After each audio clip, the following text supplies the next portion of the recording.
Okay, when we stopped the tape, you were talking about Bud Steffen. Bud Steffen, again, this is remarkable individual, but nicest guy, funny guy, and very creative. So he was the director, and then he had an opportunity to direct a lot of different shows, but he also was a performer. And he had more fun making fun of television. And he was that kind of a guy that would get a lot of humor in his situations. So he started doing his own show called Your Old Buddy, and he would be on the set, and they would have just little visual crazy thing that would come up, some problems with television. It was very successful. And I don't know if you remember Joe Flynn. Joe was oh dear, the series has popped in my mind, but he's the famous captain on Navy Captain series that did so well. And he was Bud's associate on the show, and they had this wonderful byplay between them. And the show was nominated, won many awards, the top local personalities.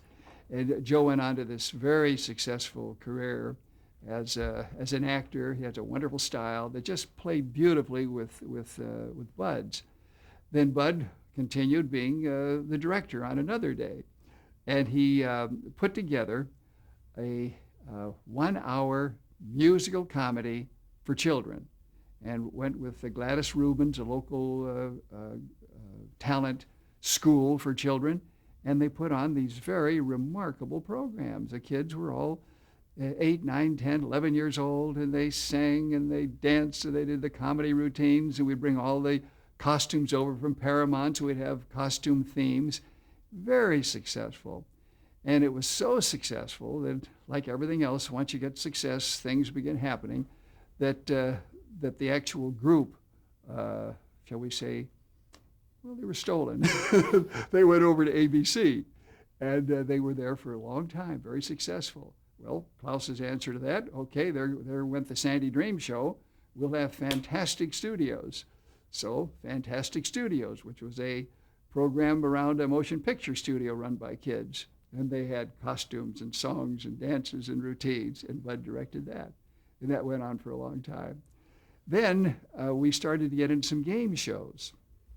And Bud was so funny that they put him on the panel of a program called Movietown RSVP. And this was a panel of experts, and then you had Hollywood stars doing like a charade type thing. So it was a game show back and forth, and Bud, but all very, very light, very humorous. Now, Hollywood RSVP started because Mike Stokke had a wonderful show, and it was a pantomime quiz. It was a charade show. It became so popular that it went to Channel 4. So when Pantomime Quiz left, Movietown RSVP took its place. So Klaus never admitted defeat. He just said, we're going to do it better. And those of us who were around had the benefit of this. We were able to do all of those things. Well, now, Mike Stokke, the first year that Emmys were given, Mike won the Emmy for Best Male Performer. And he was KTLA, but he had moved on to Channel 4, I believe. So we claim he was ours when he got his Emmy. Now, the best performance of a woman was Shirley Dinsdale.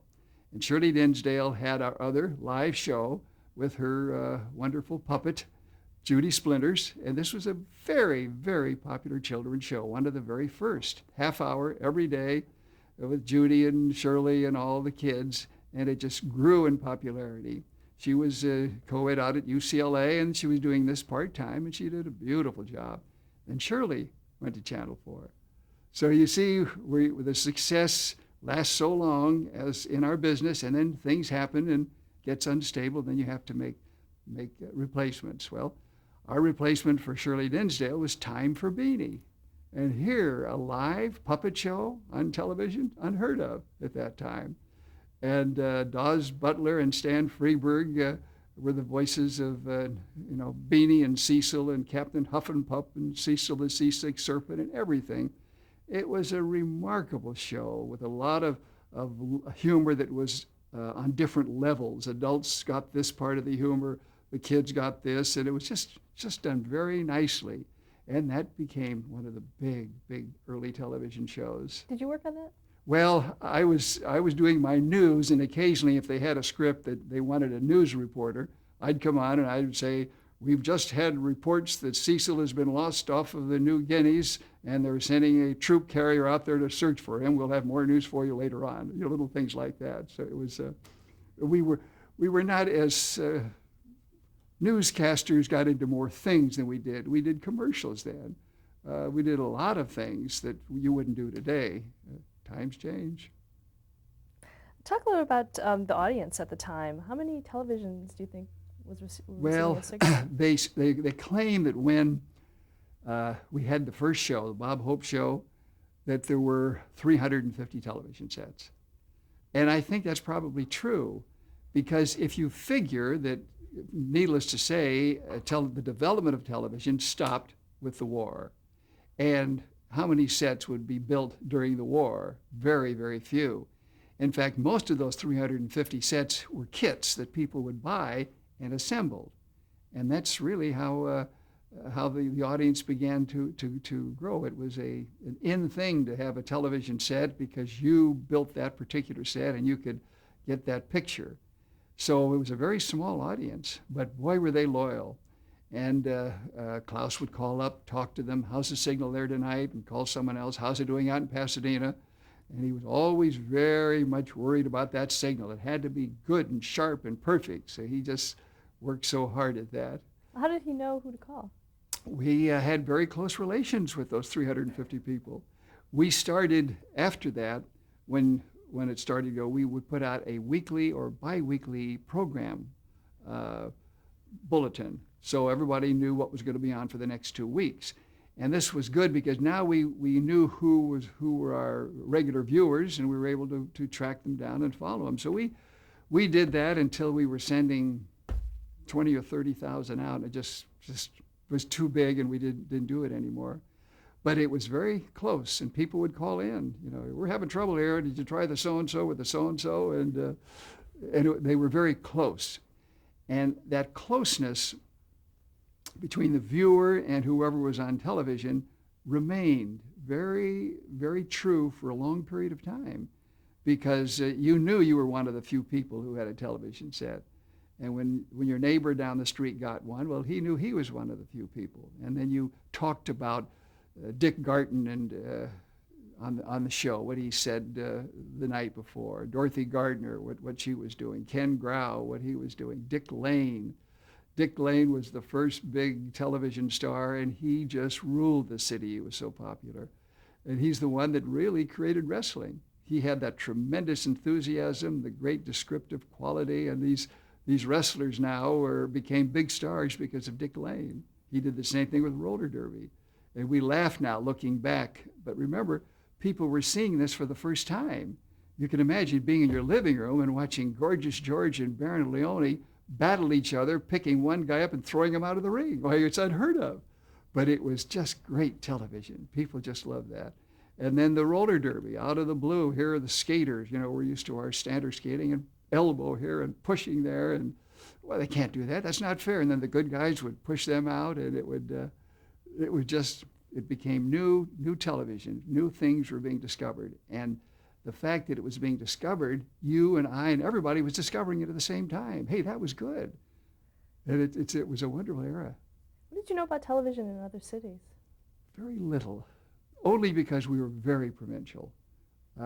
Klaus felt that we were the station. He couldn't be bothered with the others. We were going to do the best job. We were going to have the best programs. What they were doing over there didn't make any difference to him at all. And it was true. We didn't pay much attention to our opposition. We didn't. Nothing out of L.A. We'd get the networks would come in with the network shows on Kinescope, and they'd arrive a week late.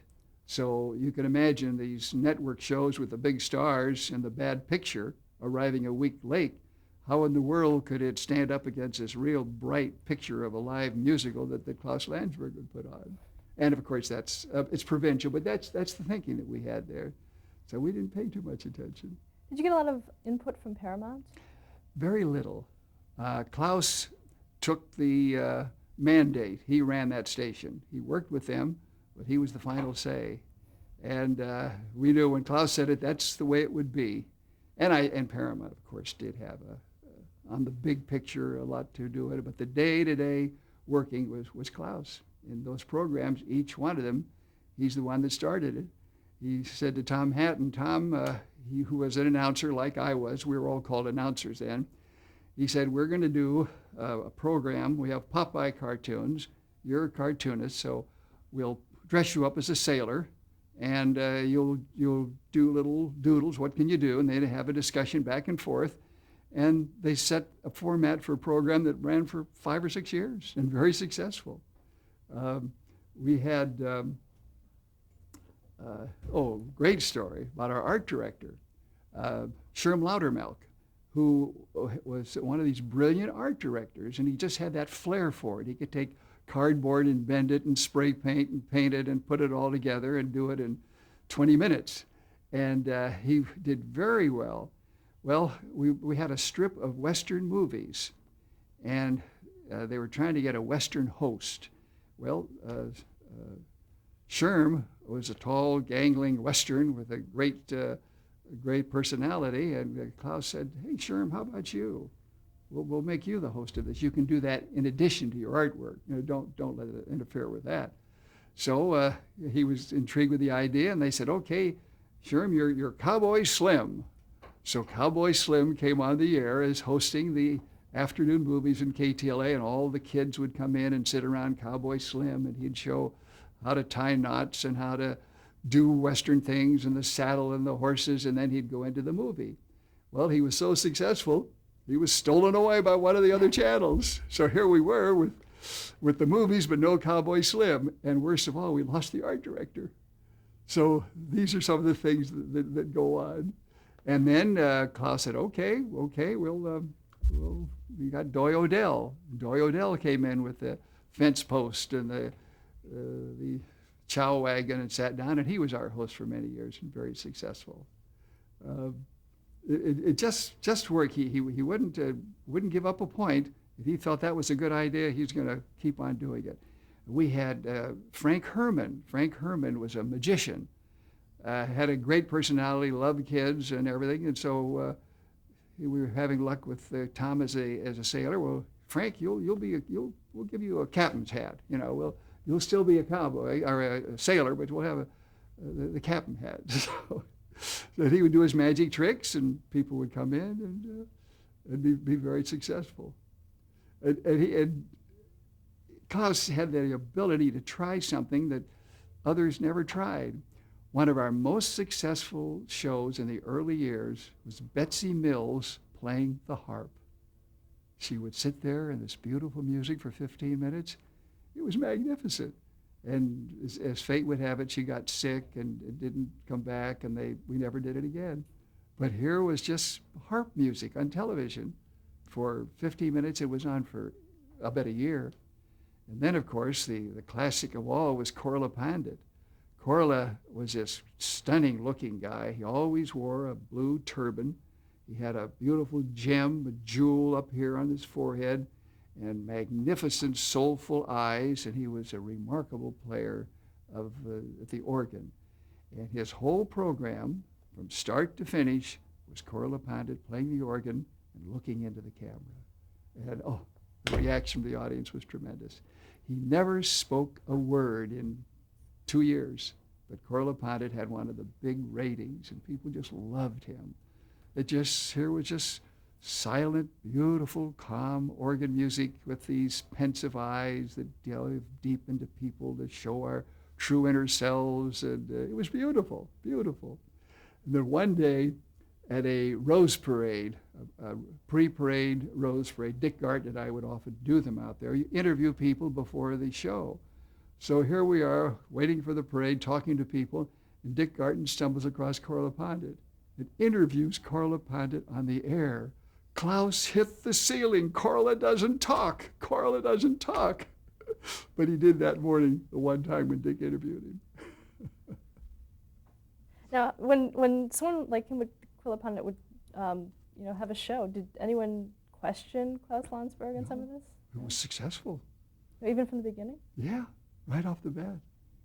It was just amazing. And of course, you have to keep this, looking back now, we're not in the middle of the fray, we're looking back. We did have the most powerful, beautiful signal in town.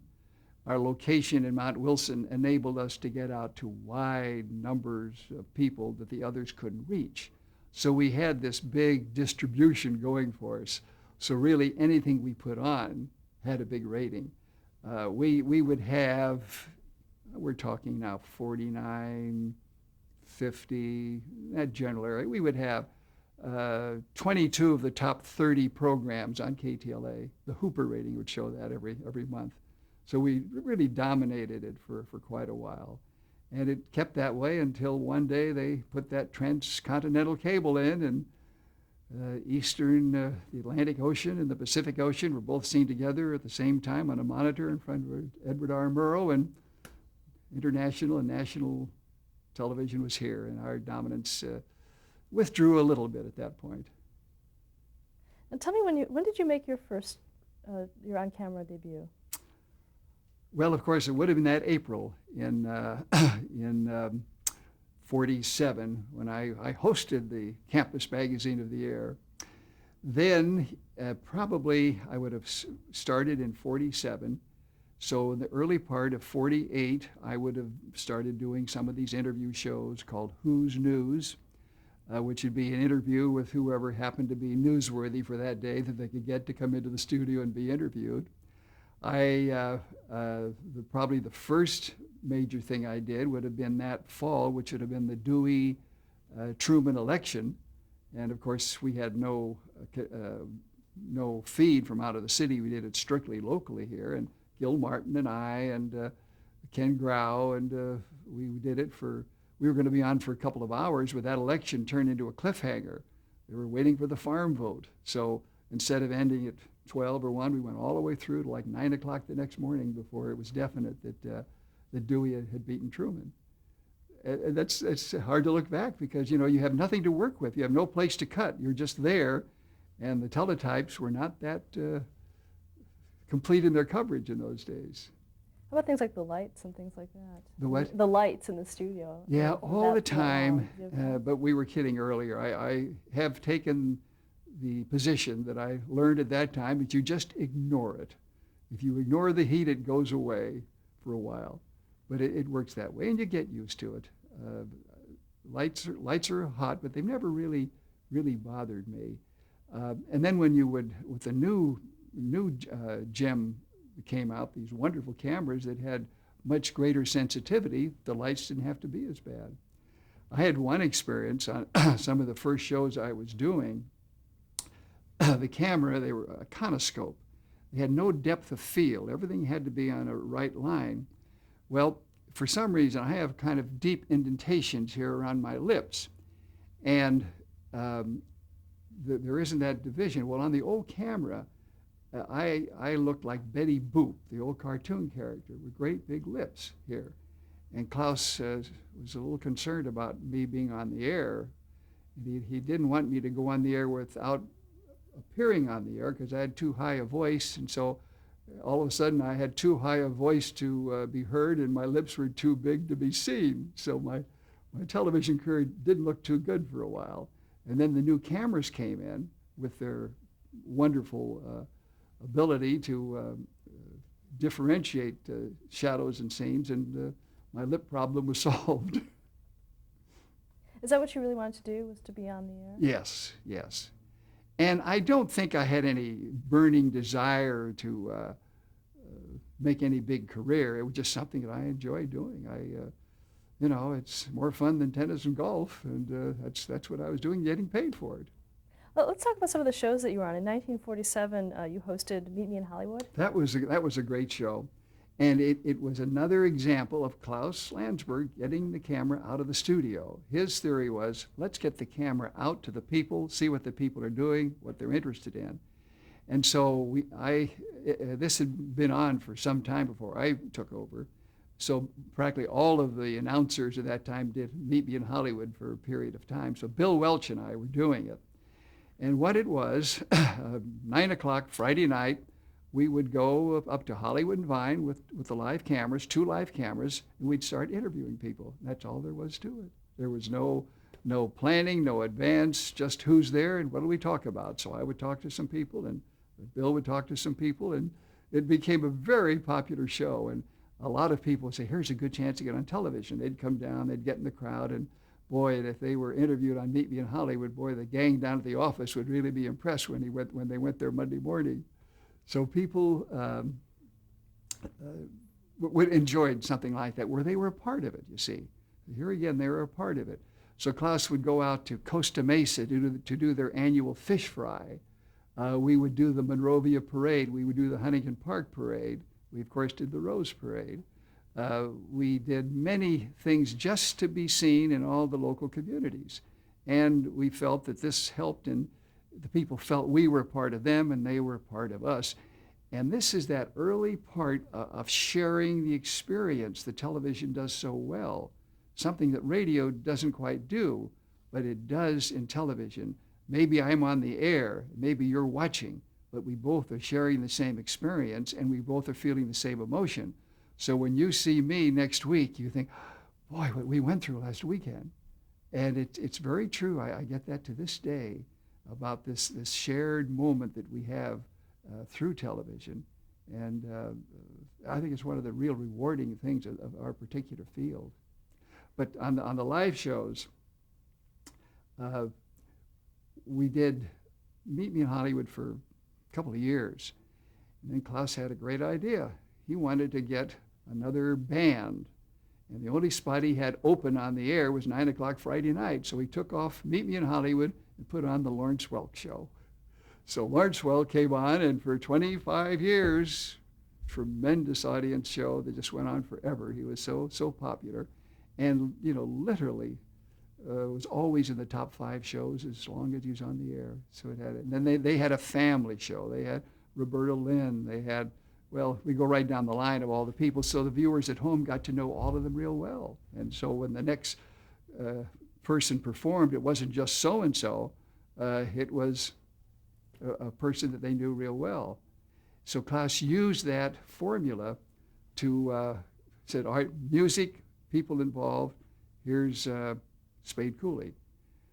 Klaus brought Western music, literally, into the mainstream of music by putting on the Spade Cooley Show. Prior to that time, it was country music, and people didn't pay too much attention to it. But once Spade Cooley came on, and with his band and his entertainers, we did it down at the Santa Monica Ballroom. There'd be 5,000 people who'd go down there every Saturday night to dance and have fun and watch the Spade Cooley Show. What were your duties on that show? What were your duties? Well, I basically, I did commercials, and I didn't do it too long. I went on, I did Hoffman Television, and we were probably on, 5, 6, 7 weeks or something, and then Hoffman went off. And Dick Lane came in and did the Central Chevrolet commercials. Now, here was Dick, who was this, real top star. I was just beginning. I was just, but Dick really, and everybody knew him, and he knew everybody. So that one night down at the Santa Monica Ballroom, he's doing a commercial for one of the Chevrolet used cars, and he said, "This is a buy you can't afford to miss." And he goes, bang, knocks the fender off the car. Fell right to the ground on live television. So it was just one of those beauties of what happens with the live shows. Then taking that same thing, we had Latin Cruise music, Mexican-American music, Latin music, Bobby Ramos. And so we had our Mexican-American musical show. Bandstand Review with Leighton Noble and a lot of people would play the popular music. And that was a very big success. Harry Owens and the Royal Hawaiians did the Hawaiian music. So on KTLA, on certain years, Monday night you had Dixie Showboat with Dick Lane, with that wonderful riverboat music and everything. And then you would have Bobby Ramos and Latin Cruise on Tuesday night. Wednesday night, you had Hollywood Opportunity, which was an amateur show that people could perform and sing and get awards for. Thursday night was Harry Owens and the Royal Hawaiians. Friday night would have been Lawrence Welk, and Saturday night, Spade Cooley. What year was that? I would say 50, 51, 51, 52. And the old telescope, as you know. How many hours would you say that you were on the air? Oh, you mean? The station, how many hours to broadcast? Well, the early years were like 5 to 11 or 12 o'clock at night. And then that was when we expanded our program schedule. So we did that for a long time. And one of my duties was to come on at 5 o'clock and go on the air for 5 minutes, just talking to the camera and tell them what's going to be on the air that night. And then we went to probably noon, and those are a little vague now. But well, to show you how informal it was, they used to do some advertising. KTSL or Channel 2 would say, no Saturday or Monday broadcasting. They were only on 5 nights a week. Wow, isn't that interesting? That's how the way we looked at it. After all, you can't work all the time, so you got to take a couple of days off. So KTTV would say no broadcasting on Thursday and Wednesday or something. So it was just the way it went, the way it was. Now, on those musical shows, were they scripted? To a degree, but really not that much. Most of them would be the producer, the MC, and the talent. Klaus, again, I mean, he hit the right button all the time. The Ed Sullivan Show became a big show for performers in the East, kind of like the circus performers. Where do you go? If you're not in the circus, you go to Ed Sullivan. If you're big, where do you go on the West Coast? Well, Klaus said, let's do the Spade Cooley Show. So Spade Cooley would have the same people who were appearing on the Milton Berle Show in the East and those other big shows, but we did it out here on the Spade Cooley Show, big stars. And then he did the same thing with Bandstand Review. They would come out and guest on those shows. So when they were on the coast, here is where the live shows were. If you were an agent, you booked your people on some of the KTLA shows. Did you work on Lawrence Welk Show? I did. When I was, well, I'll tell you a good Lawrence Welk story.